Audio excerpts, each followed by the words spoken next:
listening to Unfiltered, real talk about sex and love with Ashley and Heather.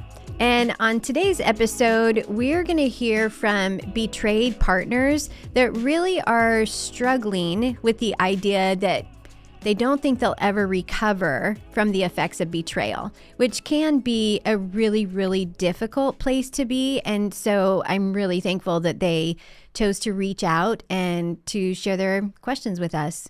Mm-hmm. Yes.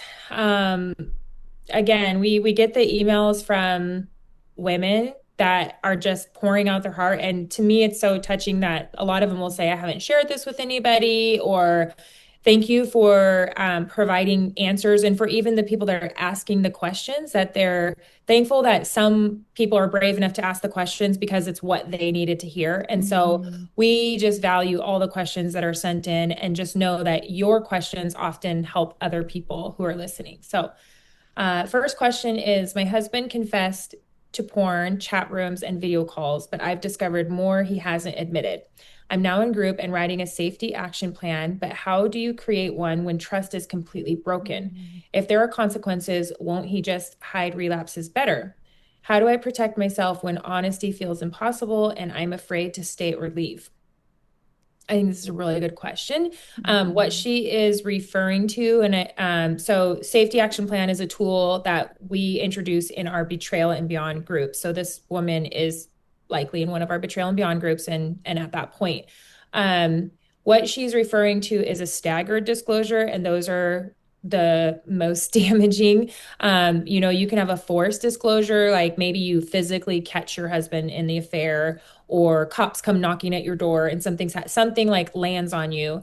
And then you have a staggered disclosure, which is usually what spouses get.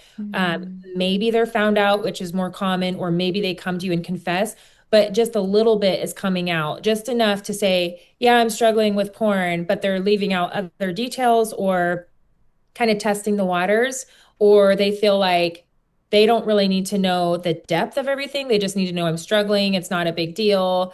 They can talk themselves out of things that they need to confess, or they may have not remembered them. And I experienced all of that with my husband. And so they can be really damaging. And that's why we say a full disclosure where it's lined out, all the details, timelines, number of times, with who, how, when, where needs to be done after there's been some work in group, and a thorough full disclosure can take place. That doesn't mean that we don't want them to be honest during group. And so sometimes when a betrayed spouse hears they need to wait for a full disclosure, they're hearing so he can keep keeping secrets. No, we want the husband to still use a recovery action plan, still confess relapses, still confess anything if it's been with a physical person, another person, or anything illegal, anything that could put the spouse in danger. But as far as sharing the whole timeline and history, we want that to be well done and thought out and intentional down the road. And sometimes earlier, sometimes it does need to happen earlier. But those are kind of the different types of disclosure that can happen. So with her question, I personally would say, if you're discovering more and everything hasn't come out, I would make sure that he's in a 7 pillars group. And that would be part of my boundary and saying, I don't feel safe in this marriage if you're not also working on your own issues and your own addiction and your own struggles. I'm getting support for the way I've been betrayed, but I cannot move forward in this marriage if you are not in group, getting counseling, whatever it is you need them to do. So at the minimum, they need to be in group, 7 pillars, and working through their own story, working toward a full disclosure. The other thing I would probably do is find a polygrapher, somebody who does a polygraph test and is experienced with affairs, betrayal, that kind of thing, and work with a CSAT or PSAP, certified sex addiction therapist, or pastoral sex addiction professional, somebody who's trained in sex addiction, or somebody who's been trained in betrayal trauma. You need to find somebody that can work with you to walk you through the polygraph and all the questions and discovery and all of that, because you probably will continue to feel like the other shoe is going to drop, or that you're having trust issues until it's fully out. And as long as those pieces keep showing up and you're not going to be able to settle yourself. So that would be my plan. I'd find a professional outside of group, something above group level, keep my group, find a professional, do a polygraph, and then I'd probably put another one on the books about 6 months later to say, okay, now you've got your group, you've got your counselor, you're plugged in, working on yourself. We've got a baseline for truth here, and we're going to do another polygraph in 6 months. And so you can kind of put your mind at ease and say, I don't have to try to figure it out right now. It's okay for me to say, I don't have to make any major decisions right now. Mm-hmm. And in 6 months, we'll do another polygraph. And I'm going to be in that observation phase of watching his behaviors to see if I see change in his behaviors and his personality. Mm-hmm. Yeah, that is so good. I would also just remind this person and listeners that the safety action plan is what we do for ourselves so that we feel safe. Because she's right in that, we can't ever make somebody else do anything, but we can say, in order for me to feel safe, I need this. I need you to sleep in another bedroom. And especially if it's that on a day that you find, porn on his phone or something else, that seems to be a reasonable expectation, that I don't want to share a bed with you for the next 4 days while I process this fresh discovery, and then also it does require us to also be a little bit prepared for if they say no. If they say, no, I'm not going to do this, then after that, then what are our options? Is it then that I still don't want to share a bed with you, and so I'm going to go sleep on the couch, or I'm going to go sleep in the guest bedroom, or something like that, because we can only do what we can do for ourselves. We can't control other people, but it is a reminder that we can control ourselves and how things impact us. And that's really one of the best parts of a safety action plan.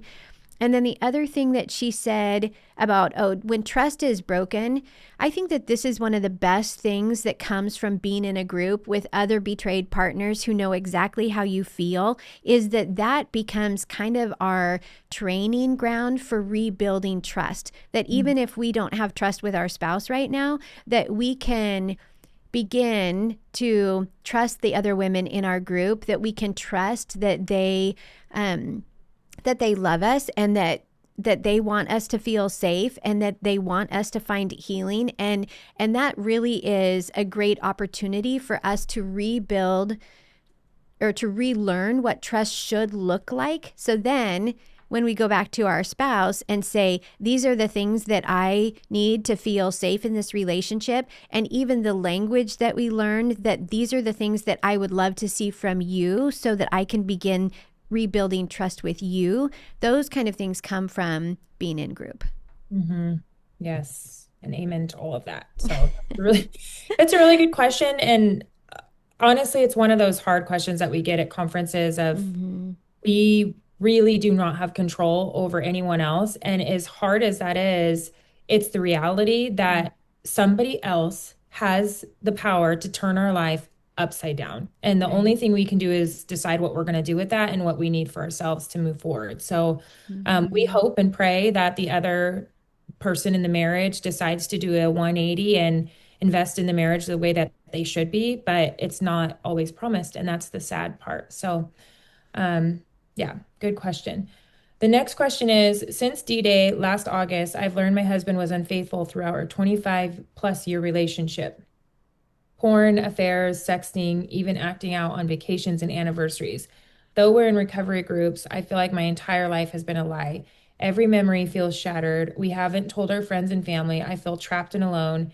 How do I move forward when even the good moments are so deeply tainted?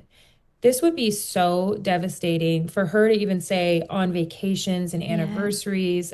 That's just such a deep level of pain. And so I'm glad that they're in groups, but I 100% would say, please call and get a free consultation with our counselors. That counseling would be something that's definitely needed if this marriage is going to have the chance to survive and thrive and turn around.